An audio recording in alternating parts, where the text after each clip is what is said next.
আসসালামু আলাইকুম এভরিওয়ান, আশা করি সকলেই ভালো আছেন। আমাদের ফোন দেখতে পাচ্ছেন, ফোনটার সমস্যা হচ্ছে ফোনটার সাউন্ড বাজে না। সো আমি যদি রিংটোনে আসি, দেখেন এই রিংটোন গুলো চালু করি, তো দেখতে পাচ্ছেন সাউন্ড কিন্তু আসছে না।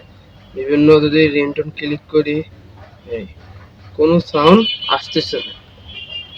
তো এই সাউন্ড আমি কিভাবে সমাধান করি, তো আপনাদেরকে দেখাবো। সো ভিডিওটা কন্টিনিউ করতে থাকেন।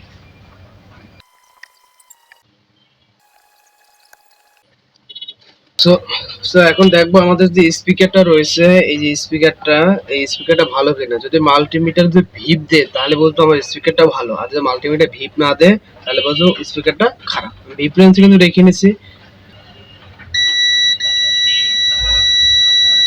দেখতে পাচ্ছেন।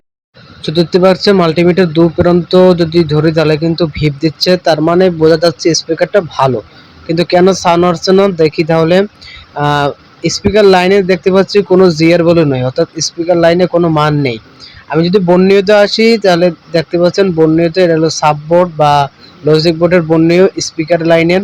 সো এখানে আমরা মান পাচ্ছি না, এখানে কিন্তু মান পাওয়ার কথা কিন্তু মান পাচ্ছি না। এখন আমরা দেখবো যে এই কানেক্টরে, এখানে যে কানেক্টর, এই কানেক্টরের সাউন্ড যে স্পিকারের যে মানগুলো রয়েছে এই মানগুলো আছে কিনা। তো আমি জিআর গুলো যখন চেক করে দেখেন এখানে জিআর গুলো শো করে কিনা, কিন্তু দেখতেই পাচ্ছেন এখানে কিন্তু কোনো জিআর গুলো শো করতেছে না। তার মানে বোঝা যাচ্ছে যে এখানে কোনো মান নেই। যেহেতু সাউন্ডের যে মানটা বা জিআরটা আসতে উপরে যে মেইন বোর্ড থেকে, তো আমরা মেইন বোর্ডে চেক করব। তো বর্ণিত দেখে নেব এটা কোন কানেক্টরে রয়েছে। তো আমরা সাউন্ডের দেখতে পাচ্ছি যে এটা কিন্তু আমাদের এত নাম্বার পিনে রয়েছে। সো আমরা এইখানে খেয়াল করব এখানে আমাদের জিআর বোর্ডে রয়েছে কিনা। যদি আমাদের এখানে জিআর ভ্যালু থাকে তাহলে কোনো আমাদের যে স্পিকার লাইন কিন্তু সিপিইউ থেকে এই কানেক্টর পর্যন্ত ঠিক রয়েছে। তো দেখতে পাচ্ছেন মান কিন্তু রয়েছে, তার কিন্তু নিচে মান নেই। এখন আমি নিচের মান চেক করব যে আমাদের লাইন কি মিসিং রয়েছে কিনা। তা আমি মাল্টিমিটার ভিপ রেঞ্জে নিয়ে নেব, যদি তারপর এপার ওপার মাল্টিমিটার দু প্রান্ত ধরবো, যদি ভিপ দেয় তাহলে লাইন ঠিক আছে। তো দেখতেই পাচ্ছেন আমার যদি একটা প্রান্ত এপার ওপার ধরে কিন্তু ভিপ দিচ্ছে তাহলে বোঝা যাচ্ছে যে লাইন ঠিক আছে। এখন দেখবো রেবনের এই লাইন এখানে পর্যন্ত আমার জিআর গুলো আসে কিনা। দেখতে পাচ্ছেন এখানে কিন্তু জিআর গুলো ঠিক রয়েছে। তাহলে যেহেতু রেবন পর্যন্ত মানটি ঠিক রয়েছে, তাহলে আমি রেবন এবং সাববোর্ড যে কানেক্টর দুইটা ভালো করে ক্লিন করে নেব। এখানে যদি কার্বন ময়লা থাকে তাহলে কিন্তু অনেক সময় মান দেখায় না। সো এটা ভালো ক্লিন করে লাগিয়ে নিব। এখন স্পিকারের যে লাইন এখানে দেখবো মান আসে কিনা। দেখতে পাচ্ছেন যে আমার দুইটা লাইনে কিন্তু একটা মান আসছে কিন্তু একটা মান আসে নাই। আমরা যদি উপরে দেখি উপরে কিন্তু দোনোটাই মান আসছে, অর্থাৎ দুইটা প্রান্তে দোনো প্রান্তে মান আসছে। অর্থাৎ নিচে দুই প্রান্তে কিন্তু এক প্রান্তে মান আছে, এক প্রান্তে মান নেই। এখন দেখবো আমার দুইটা লাইন ঠিক আছে কিনা। তো আমরা এখন ডাইরেক্ট ভিপ মোডে নিয়ে যাব। তো এই লাইনটা দেখি ঠিক নেই, তাহলে ভিপ দে নাই। এই লাইনটা ঠিক রয়েছে তাই কিন্তু ভিপ দিচ্ছে।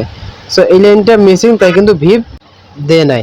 এখন আমরা এই যে লাইনটা যেখান থেকে মিসিং রয়েছে এখান থেকে জাম্পার করে দেব। জাম্পারটা আমি দেখাতে পাচ্ছি না, সেটা আন্তরিকভাবে দুঃখিত। তো আমি সুন্দর করে জাম্পার করে দিলাম, এপার ওপার জাম্পার করে দিলাম। এখন দেখবো আমার মান আসে কিনা। দেখতেই পাচ্ছেন আলহামদুলিল্লাহ দুটোটা কানেক্টরে কিন্তু সুন্দর করে স্পিকারের যে মান সেগুলো মান কিন্তু চলে আসছে। এখন আমি ফোনটা সুন্দর করে ফিটিং করে ফেলবো, তারপর সাউন্ড চেক করব। তো আলহামদুলিল্লাহ আমাদের কাজটা কিন্তু কমপ্লিট হয়ে গেল।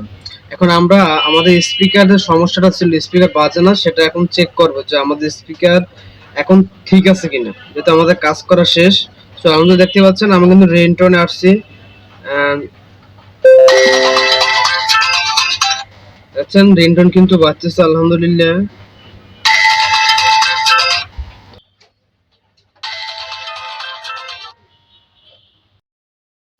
ভিডিওটা ভালো লাগলে অবশ্যই চ্যানেলটি সাবস্ক্রাইব করে পাশে থাকবেন।